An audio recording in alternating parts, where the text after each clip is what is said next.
Good morning, Nova Nation. Happy Thursday and welcome inside of our WXVU studio for another edition of Villanova Sports Talk. David Szczepanski with you. Glad you could join us and glad to be back in the studio as well.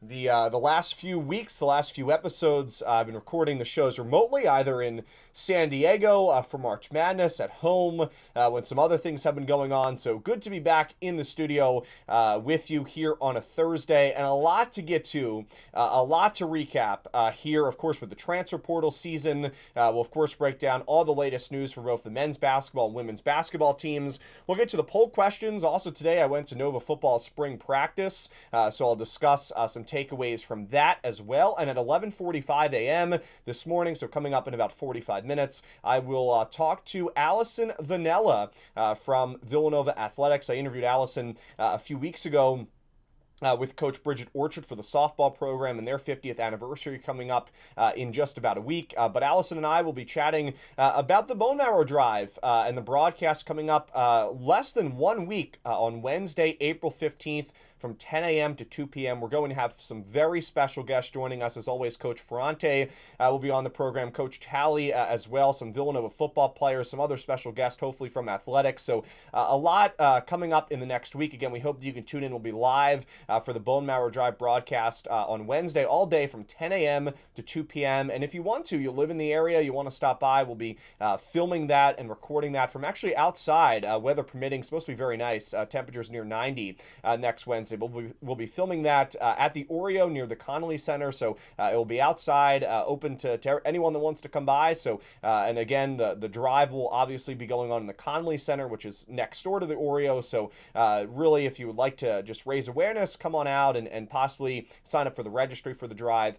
More than welcome to do so, of course, and our broadcast will be from 10 a.m. to 2 p.m. On Wednesday, April 15th. And again, in the final 15 minutes of today's show, I'll talk with Allison Venella about the drive and about some of the more details as we continue to finalize the schedule for you.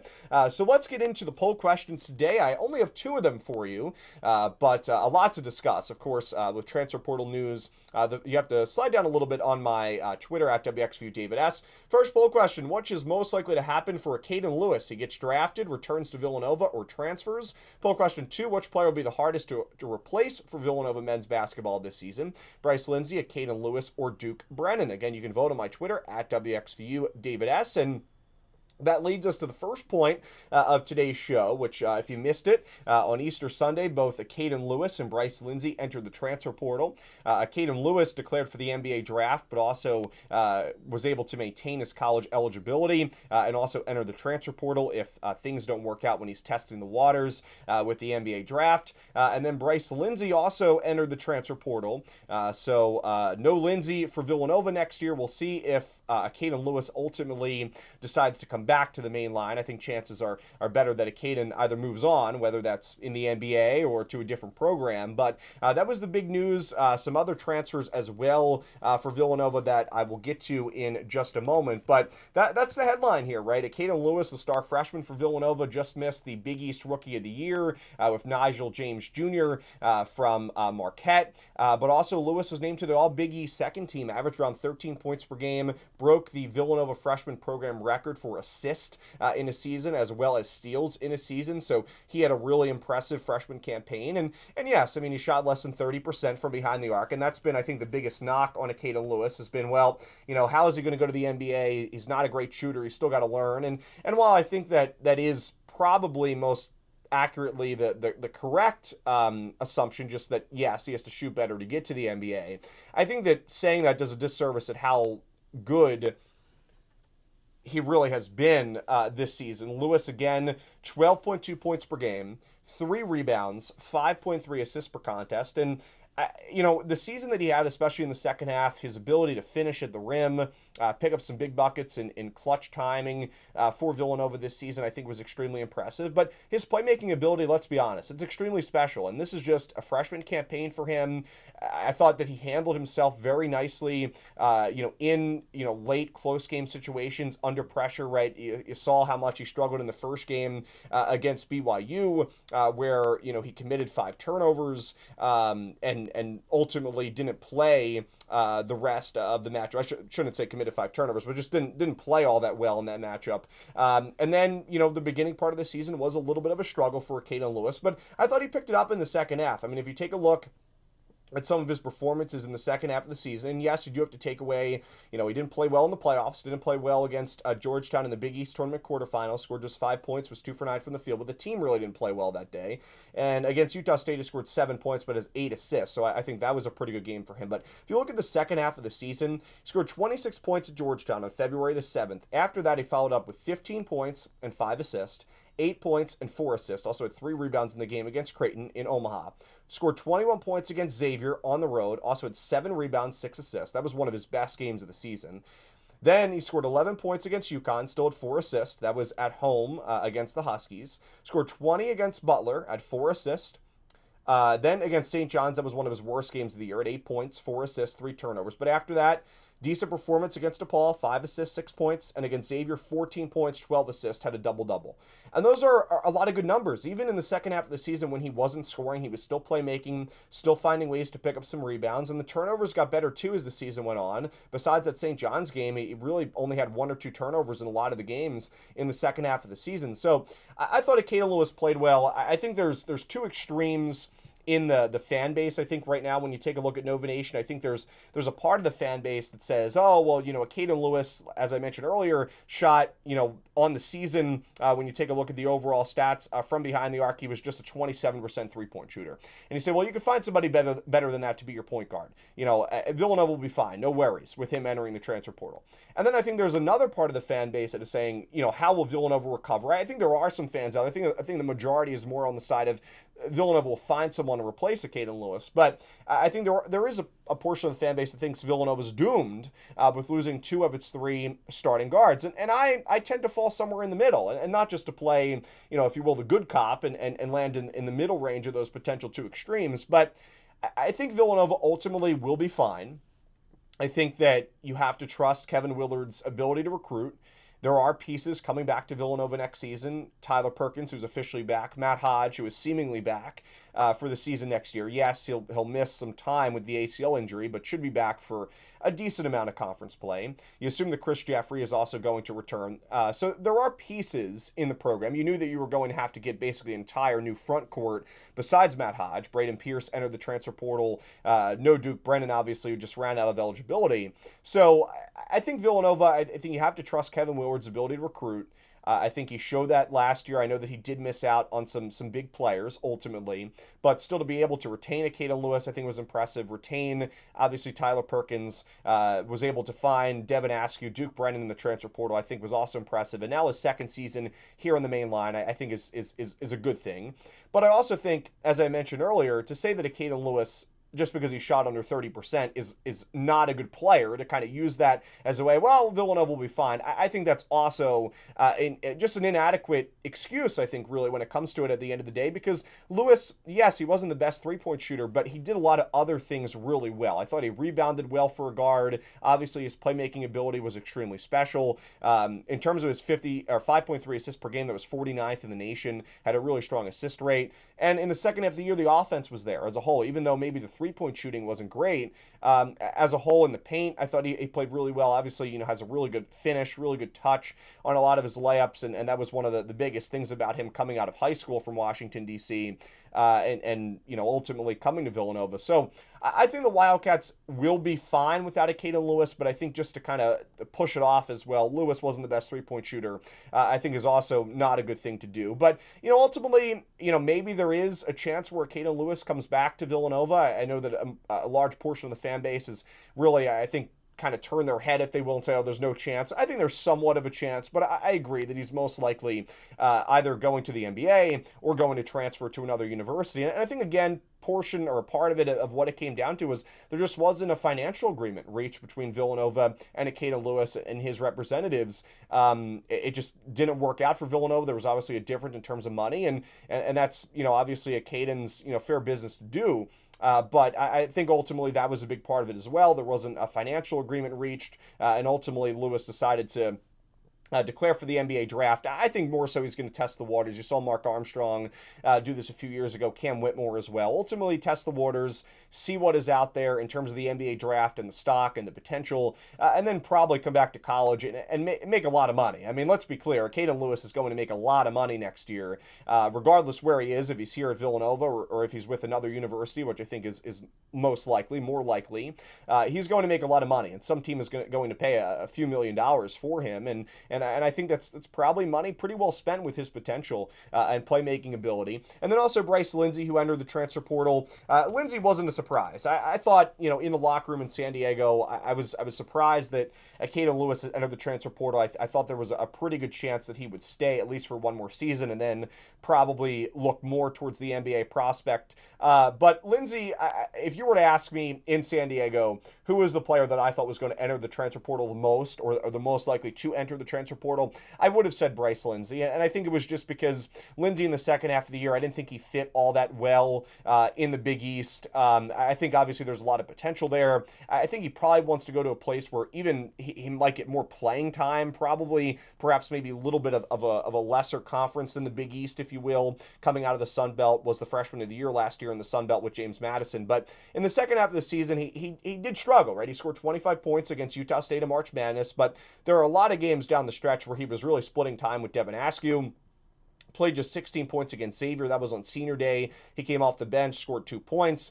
Played 20 minutes against UConn, scored just 9 points. He had some of his worst games of the season against the Huskies. And in the second half of the year, it was clear that Devin Askew, his playing time was increasing and Bryce Lindsay's was decreasing. Now, that's not to take anything away from Lindsay in terms of that Utah State performance. He was 6 for 11 from three-point range. Talked about that on the last episode of Villanova Sports Talk. But definitely Lindsay struggled in conference play. There was a big difference between non-conference play Bryce Lindsay, where you could argue he was Villanova's best player. I think he was, and then a conference play where he really struggled. He went through some games earlier in Big East play where he really struggled. I mean, against Creighton, he scored 4 points. This was a stretch of games for Lindsay where he really struggled in early January, really all the way to early February. 4 points, 9 points, 9 points, 11 points, 11 points, 3 points, 11 points, 6 points, 0 points, 4 points, 2 points. And this was a guy who in non-conference play was averaging around 16 points per game. So I think that also took Villanova some time to adjust to, because the offense in non-conference play was almost a completely different offense than it was in Big East play.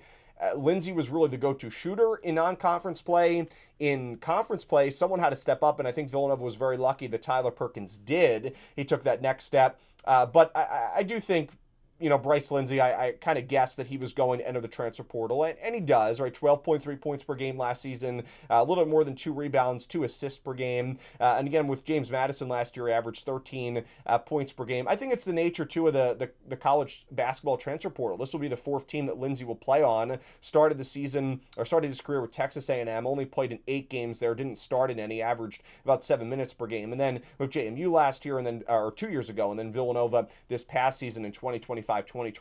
But again, I think that brings up a larger discussion on the transfer portal. And there have now been around 3,000 players that have entered the transfer portal. And just for the record, there were only about 5,600 players in D1 college basketball. So almost half, more than half, of Division I basketball players have entered the transfer portal. And I think that just goes to show you that the game is changing. And I think it is a problem, right? There are a lot of players that obviously are not sticking around anymore as it would be, years prior. But until there's some sort of regulation on the college basketball transfer portal and potentially limiting how many stops, how many programs you can play with, it's going to go on for a pretty long time. And there were some players who have perfectly good excuses to enter the transfer portal. Players that, obviously were unhappy from a season ago. Maybe something went wrong with their former team. There's a new coach coming in.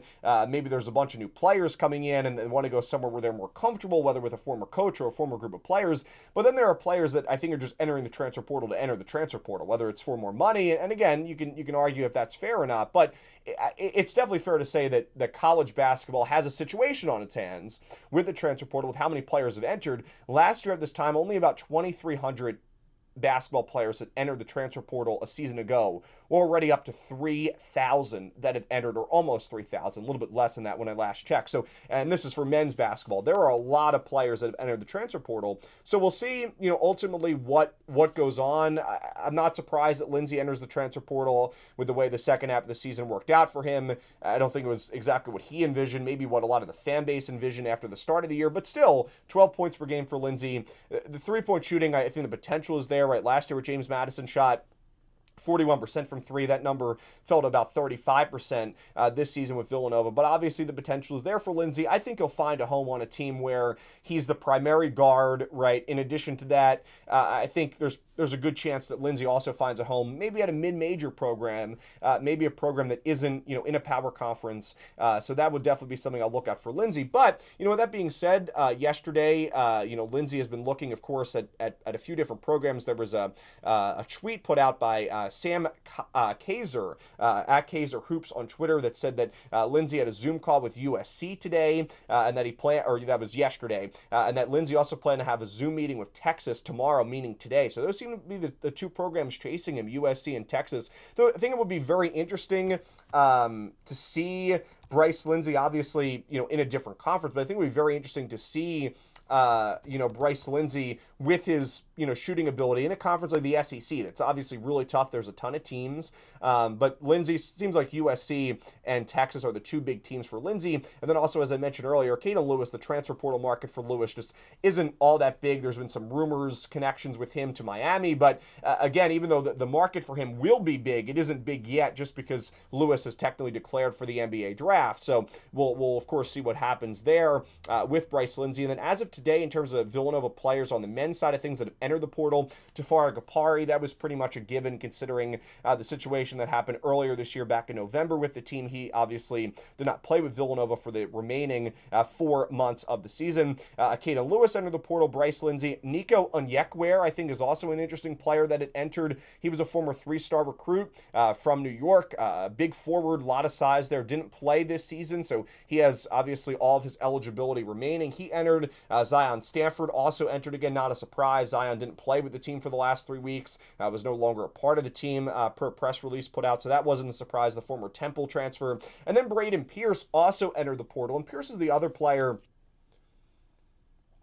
that I would like to talk about here on the show because I thought Pierce was a very intriguing case, especially in the second half of the season. Just what happened with him in terms of playing time, and the beginning part of the season was not pretty for Braden Pierce. Let's be honest. There was a lot of turnovers, not a lot of minutes, not a lot of offense, not a lot of defense, and I did think in the second half of the season I thought he played better. I think the defense is still a work in progress, but I thought offensively he had some games where I think that he noticed that he shouldn't be shooting balls more than probably 8 feet away from the basket. A lot of his attention was in the paint. I think Duke Brennan helped him out tremendously with his paint offense, and he ended the season averaging 1.2 points per game, 0.9 rebounds per game. And like I said, the beginning of the season wasn't pretty, but I think what's interesting about Pierce is he transferred from Maryland last year and followed Kevin Willard here to the main line. But last year he ended up dealing with an eye injury in the latter part of the season. Now I don't know how much Pierce would have played last year with his size, 7 feet tall. Obviously there was Derek Queen with Maryland in that last year with Braden Pierce, so there was a good amount of size on that Maryland team.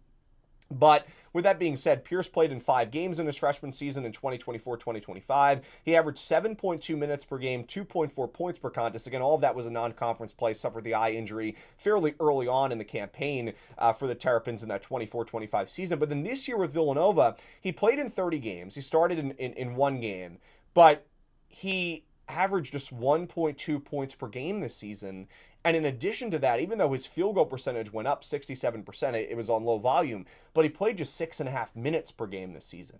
And that was a surprise, especially in the final few weeks when Matt Hodge had torn his ACL, because there was obviously discussion of, well, who was going to slide into that second forward spot with Duke Brennan. It ultimately was Malachi Palmer, who really isn't a forward. They tried to make him a stretch 4 as a guard. Palmer, I thought, played well offensively. I think just defensively, there wasn't a ton of size there, especially when you take on a team like the Aggies in March Madness. But I thought Pierce might have gotten more minutes. Again, right around Selection Sunday, there was talk that maybe Kevin Willard would put Braden Pierce in the lineup with Duke Brennan. I know Dylan Johnson done a great job about reporting that and talking about that potential in the lineup with Pierce and Brennan heading into March Madness, but that didn't happen. Kevin Willard, don't want to say walked it back, but changed his mind heading into the tournament against Utah State. And even in the final couple weeks of the season, Pierce still was on a bench role, despite Villanova clearly needing size in the starting lineup in the front court. Willard elected to go more with a shorter player, a guard, technically Malachi Palmer at the 4, rather than go with a 7-foot-tall, 245-pound center at the 4. So, yes, you could argue that might have made Villanova's bench a little shorter if they put Pierce in the starting lineup, but I don't think it really mattered. Villanova didn't play much of its bench in the final few weeks of the season. So with that being said, I thought it made sense for Pierce to transfer. I mean, obviously, last year played, 7.2 minutes, just 6.5 minutes per game in the season, and that was with injury. So the fact that he played less minutes his first year, I think, was really puzzling.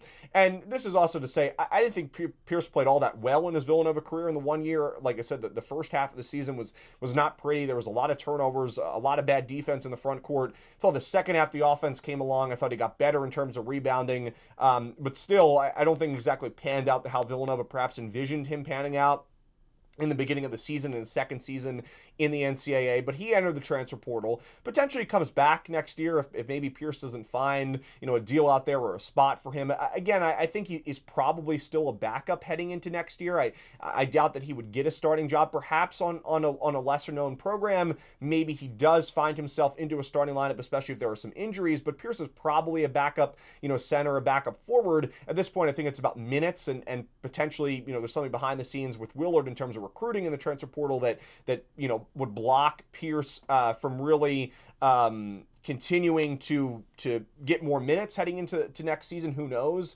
But I didn't think it was a surprise that Pierce entered, and he did enter. So again, the Villanova players that have entered the transfer portal: Tafari Gapari, Acaden Lewis, Bryce Lindsay, Nico Onyekwe, Braden Pierce, and Zion Stanford. And then yesterday, we had the news that Tyler Perkins was officially returning to the main line, so that was good news. The official Villanova men's basketball account tweeted that news, and that was something that also Jeff Nyberg of the Inquirer was first to report. They put out a post with Perkins, a graphic on Villanova men's basketball on both Instagram and Twitter that said "Nova Nation, run it back" with a V's up emoji, and then tag Tyler Perkins. Pretty cool graphic there as well. So that was the official signal that Perkins was coming back, but heard that about 24 hours prior by Jeff Nyberg, who does a great job on the beat for the Inquirer. So Perkins returns, and that's big for Tyler Perkins. And there's obviously, I think, discussion.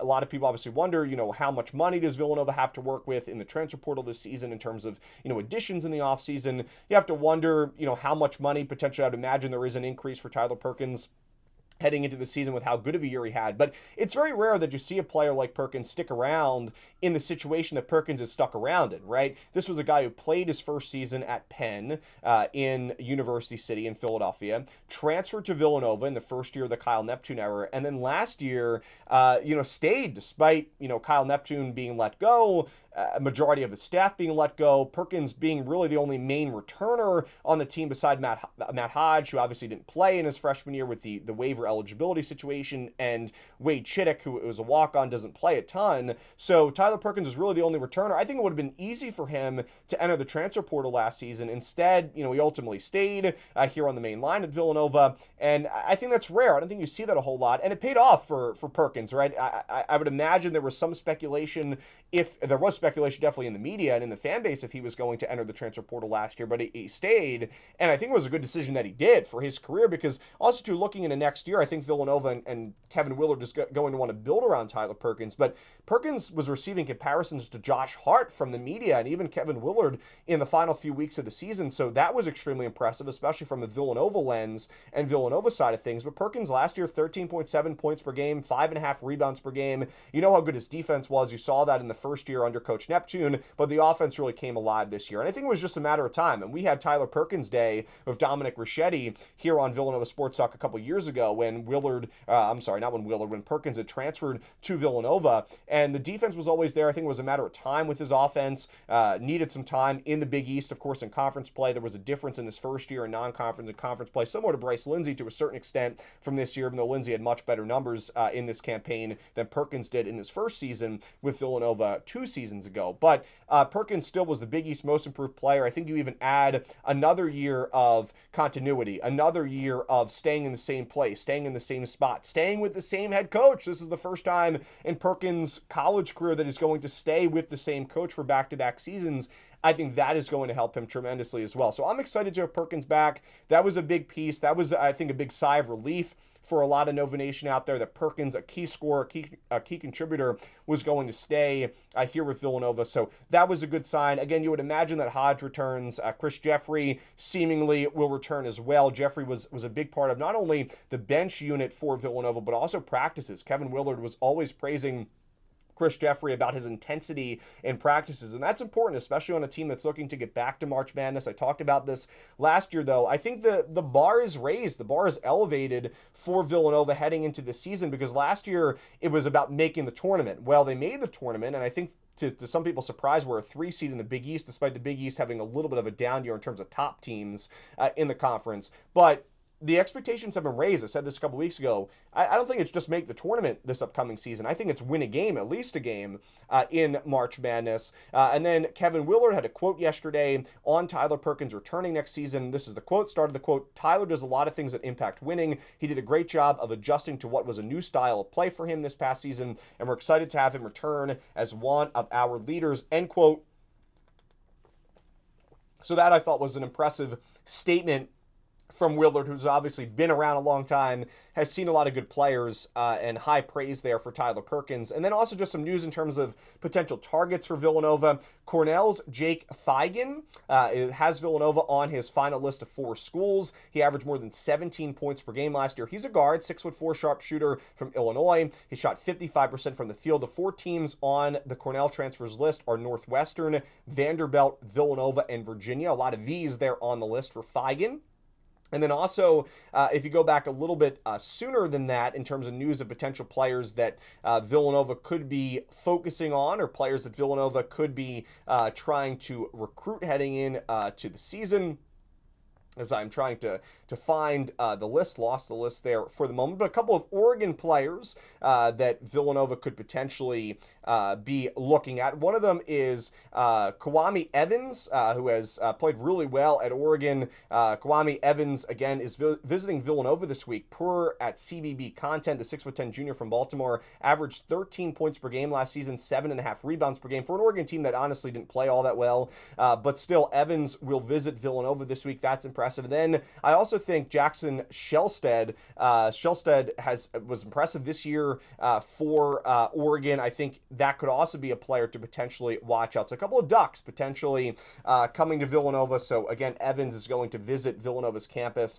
this week, so we'll have any updates with you for that. And again, I think Villanova will continue to be pretty busy in the portal. They need a lot of forwards in terms of size in the front court. That's obviously going to be an area that Villanova would love to address sooner rather than later. But I think all things considered, having Perkins coming back is a huge boost for this team. We'll take our first break here on Villanova Sports Talk. When we come back, we'll take a look at the women's basketball side of things. Much more quiet on the women's basketball side of things for the transfer portal. We'll update you with that news and also talk about Villanova football from my takeaways from today's spring practice. And again, at 11:45 a.m., we'll have a Bone Marrow Drive broadcast preview coming up for you again here on WXVU, the 89.1, The Roar. Welcome back to Villanova Sports Talk here on this Thursday morning. It still is.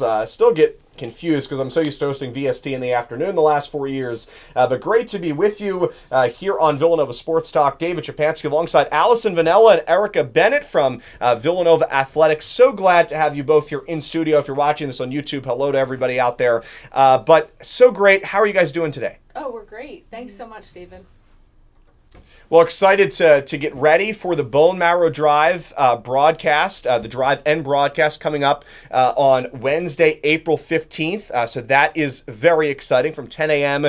to 2 p.m. So before we get into that and we'll break down some of the logistics, just want to ask, I know Allison and Eric both play obviously a major part here in the athletics department on campus. If you can just give a little bit more detail about what your day-to-day work life looks like here at Villanova. Allison, we'll start with you. Oh, okay, sure. Thanks so much again for having me. We just saw each other celebrating the 50th anniversary of Villanova softball and saw you this morning out at Villanova football practice. So thank you so much for all of your support of Villanova Athletics. Eryca and I make up the student athlete development team. And as you know, we have 600 Division I student athletes competing across 24 teams.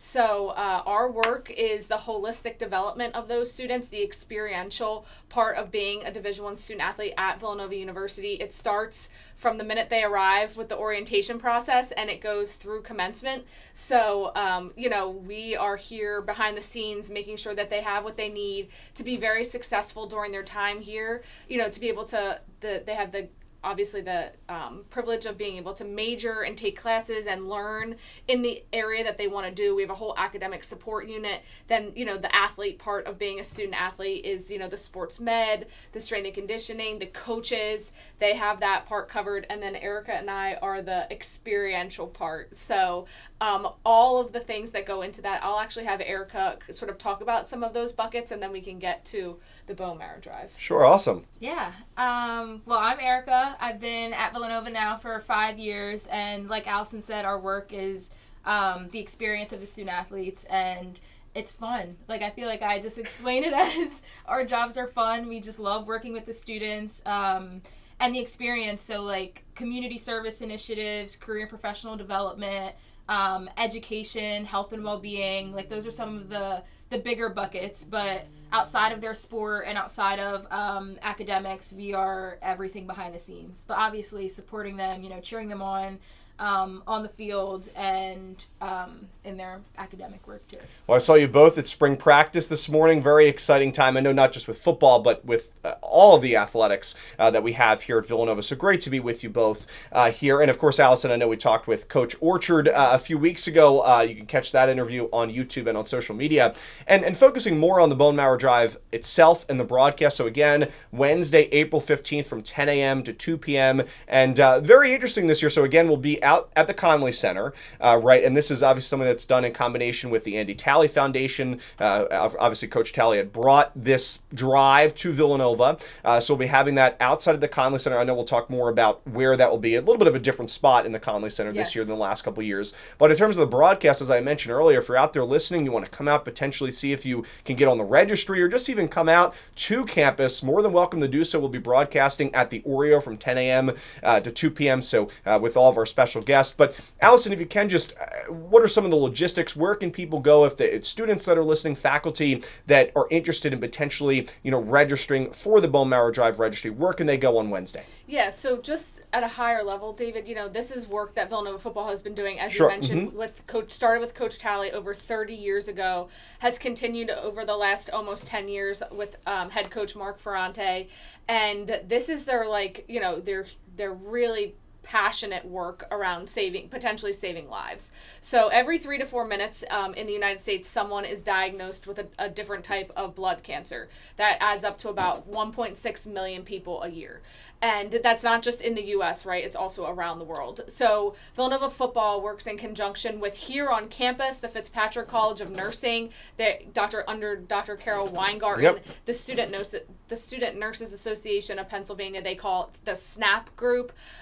They have been doing this work for the whole time we've been doing it here with us. So have to give them a major shout out. And then we work nationally with the Andy Talley Bone Marrow Foundation, and we work with the National Marrow Donor Program, NMDP, which is it's a hard acronym to say. It is a hard acronym to say, and they've gone through a few iterations, but we work very collaboratively with these organizations to host next week's drive. It will be our 18th annual in conjunction with Coach Talley's foundation, and we are very excited to say we lead the country in matches created through this work. So as of just earlier this week, we found out we've had our 97th match through the work that Villanova football does on this campus.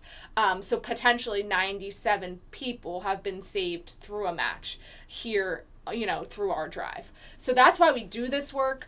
The important part is that we are trying to add healthy, potentially life-saving donors for people who have a different type of cancer, who need maybe a bone marrow transplant or stem cell transplant.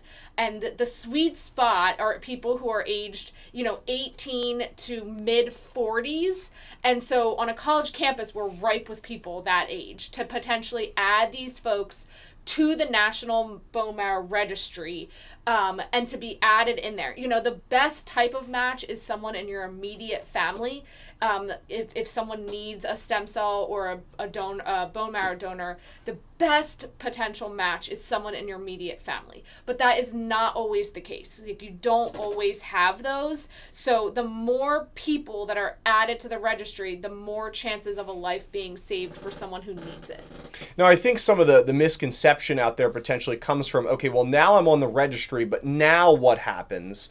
What is kind of the end goal? So if you could just maybe explain that to some people who maybe potentially are a little confused or just looking to get some more clarification. Yeah, that's great. So the actual process of being added to the registry is a simple, sort of paperwork form and a cheek swab. So they have your, your information then entered into the national registry.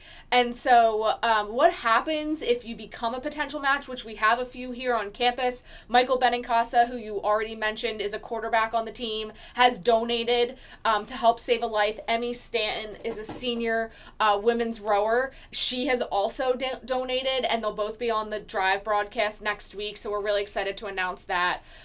So what happens is if, you could potentially be called in the future that you are a potential match. So you always will get that call saying, you are a potential match to help save someone's life through NMDP. They handle all of that work. And after you become a potential match, there's a series of additional testing that's needed to actually make sure that you are. Mm-hmm. So it's not just like a you're in situation and off you go. There's all this other blood work and things that need to make sure that what the patient needs is what you're able to give them. And a big hurdle right now, David, is that NMDP is seeing that about 50% of people who get the call that you're a potential match, it doesn't mean you are a match for someone, it's potential, to go forward in the process, 50% of people are not returning the call, not moving forward in the process. And that's a big problem because 70% of patients who are in need of a bone marrow transplant in this way, bone marrow stem cell, don't have a match.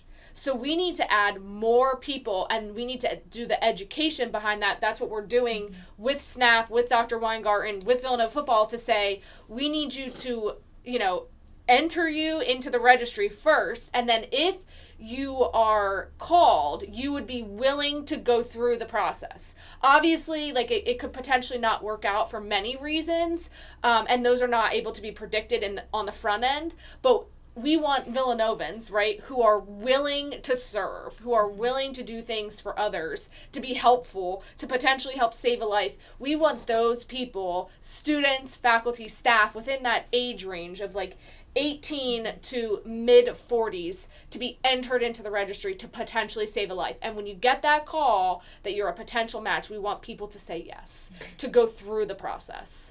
And I think what's so special too is just, and you had mentioned it, Allison, the connection of the football team, the connection of the community to this drive, I think is very unique. You had mentioned 97 lives that Villanova potentially, has been involved with saving, 97 matches. And you have to take a look at that, of course, number, just be really amazed by it and the great work that has been done here at Villanova. I know the campus was on Good Morning America, I believe, a couple years ago for, with the Coach Talley Foundation, of course. And also, I remember as a freshman being on campus, this was back when, I'm sure you guys would remember this, there were scooters allowed on campus for athletes. And I remember as a freshman around the Conley Center, the football team, and at that time I wasn't broadcasting a ton of games here on WXVU, and I didn't know the football team all that well. But, hey, are you interested in joining? Are you interested, in signing up? At least finding out more information, how you could at least spread the message and be aware about what is happening on campus. And I think from that moment, that really, I know it helped me and a ton of other freshmen and people realize what is going on, the special work that is being done. And even when we were at practice today, I know that the football team has been filming videos about the countdown. Eryca, you have played a large role in that and facilitating, just a social media engagement, people, finding out, okay, what time, where is the drive in the Conley Center, of course. But what does that look like behind the scenes of the football team, obviously creating these videos, but filming this content to make sure, obviously you want people to sign up and be on the registry, but really to raise awareness about this big need here on campus and honestly around the world. Yeah. Well, I think like Allison mentioned, the College of Nursing, Coach Ferrante, we try to do a really good job with educating the football players who are going out to get people to add their name to the registry so that they know what the drive is, what it entails, so that they're not just going around trying to get engagement from people when they don't even know what it is. So it starts there with the education to the guys, and then I think it was 2 years ago we were we need to do more on social media. Let's put this out there. And so we started to do the countdown, which is just fun. And we're trying to get engagement from the new Villanova students, since we do this every year.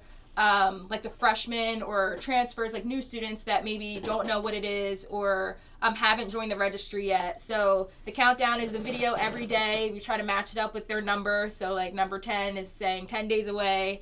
And again, it's just trying to get excitement around it, and it's a good thing that we're doing. We're trying to save lives, and just being able to get the message out there is what's important.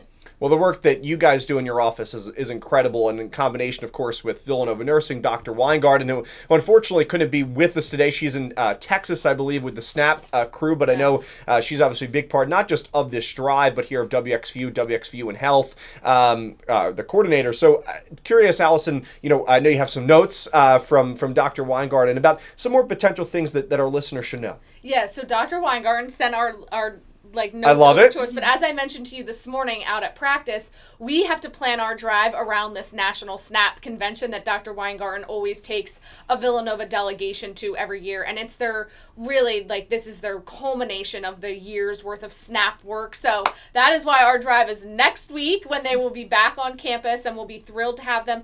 They are involved in the education, the nurses, they are involved in the day of, they'll be there, they'll be assisting with the actual cheek swabs to make sure it's done appropriately and in line with the standards of NMDP. And they will be hosting actually a satellite table in Driscoll, which is the home of the Fitzpatrick College of Nursing. So this is an important initiative, under the College of Nursing and with Villanova football. It started with Coach Talley, as we mentioned, and it continues with Mark Ferrante. And Dr. Carol Weingarten she is a force to be reckoned with. She is a champion for this work. She's a champion for Villanova athletics, Villanova football, and we are just blessed to have her and the nurses be a part of this. And I will just mention, David, I'll pick up with what you just talked about a few seconds ago. When we had Good Morning America here for that big celebration, Robin Roberts, famous co-anchor of GMA, is the recipient of bone marrow stem cell donation when she was undergoing cancer herself. And then one of our former Villanova football players, maybe the most famous Villanovan that we've had donate, is Matt Caesar, right? 2009 national champion Villanova football from South Jersey, played 2 sports at Villanova, played baseball and football, and then went on to win. Very good at both of them. Win a World Series. Yes, to win a World Series with the Chicago Cubs. So, and then we have, obviously we've had other football donations, other football matches, and then other student athletes, an Emmy, I've already mentioned. So it's not just student athletes, it's a full campus approach. And I think that's what Eryca was just touching on. This is, we have guys doing a countdown, and some of them are the players on the team who've earned those special single digit numbers on a football team, 10 and to 0, right? And then, but it's the full team. We have, we're educating the freshmen, the new guys, we're educating the transfers. We've had some walk-ons, we're educating them on what this important work is. It's very, very important to Coach Ferrante that the guys are knowledgeable, because we need them to help us next week get their peers involved. Well, that's what we're counting down to, and of course you can see that on social media as well. Where can people find this information on social media if they're looking for it? Yeah, on Instagram, NovaSAC_SADEV, Student Athlete Development. And we've been collabing with Nova Football on Instagram, so you can see the countdowns there.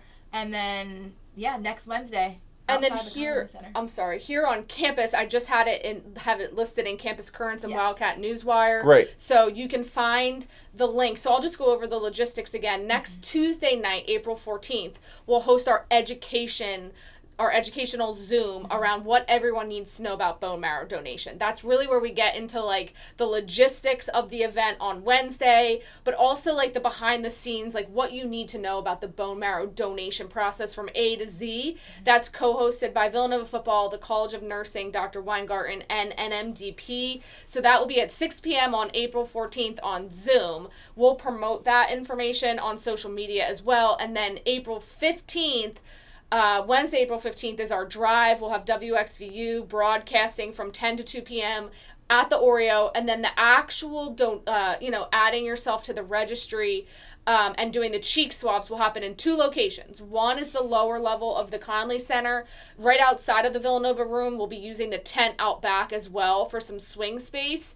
It's actually the university's health and wellness fair that day for staff and faculty in the Villanova room. So we feel like that's a great collaboration. We'll have staff and faculty coming through the Conley Center. We can educate them on the Bone Marrow Drive, maybe get some folks signed up, which would be great, new staff and faculty. And then you can also find a satellite table in Driscoll Hall on April 15th as well. And then the last thing I'll add is that you'll see Villanova football players out and about that day. They'll be in their Villanova football. We would like your listeners to know, like, just give them a second so that they can explain what the Bone Marrow Drive is, what the registry is all about, how Villanova students, staff, and faculty can get involved by adding themselves to the registry. You'll see them out on golf carts, out at the Oreo, definitely down on South Campus, because as Eryca mentioned, we really want to get the new students involved in this initiative. So give them a second to like sort of talk through what it is, why it's important. And again, Villanovans helping Villanovans, right? Like being servant leaders in this way to potentially help save a life down the line. That's so important, and so looking forward to the drive and the broadcast again next Wednesday, April 15th from 10 a.m. to 2 p.m. at the Oreos, where we'll be broadcasting. And then, of course, the drive happening in the lower level of Conley Center mainly. That's the main focus. But, of course, 2 locations, as Allison had just said. And then also, too, the only other thing I'll mention, it's supposed to be a beautiful day on Wednesday. So it's incentive. Yeah. We've had some, I believe my freshman year, I think it was raining, or at least cold. Yeah. It was very cold. It can be cold, close to 90 degrees, sunny on Wednesday. No excuse not to come on out. At least check things out. See what's going on. It's truly one of the best events of the season, of the year, of the school year, and it's just so great to see so many different groups collaborating. And sometimes I feel bad because I'll forget to mention a group or two, but that just highlights how many different hands, how many different people are involved in making this what it is, in making this event so possible and so great year in and year out. So I want to thank you both, Eryca and Allison, again, if you're watching on YouTube. I want to thank everybody for tuning in, of course, here on WXVU. We still have a little bit more time left to go with the show. I'll come back with the poll questions, but thank you guys so much. Thank you so much, David. Have a great day. Go Cats. Go Cats. Perfect. Looking forward to the drive. We'll see you both very soon next week on the Bone Marrow Drive broadcast again, Wednesday, April 15th, 10 a.m. to 2 p.m. We'll take our final break of Villanova Sports Talk. We'll come back with the poll questions. Again, you're listening to WXVU, the 89.1, The Roar.